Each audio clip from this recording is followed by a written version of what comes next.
Welcome to the Banker Lamp. Please enjoy the video. You'll start inside the Teams app, desktop or web, so open it and sign in.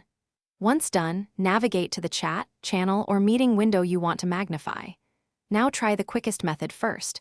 Press Ctrl and plus to zoom the interface or Ctrl and 0 to reset. On Mac, use Command instead. If you prefer menus, click the three-dot More Actions or View menu and choose Zoom Controls. These first steps get you immediate, visible scaling so you can read or present clearly. Once you've increased the size, fine-tune it to suit reading or layout needs. Use Ctrl and plus or Control and in small presses for incremental changes. On Mac, use Command. If you're in the web app, adjust the browser zoom so other UI elements scale consistently.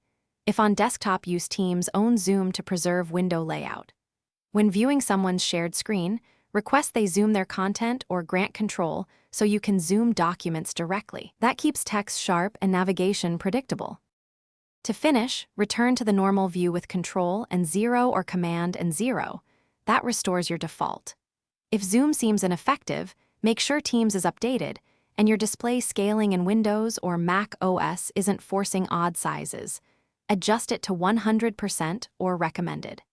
If a shared screen looks blurry after zooming, ask the presenter to share the specific window or increase their screen resolution. These final checks resolve most issues, so your zoom. Thanks for watching. If this was helpful, leave a like and consider subscribing. See you next time.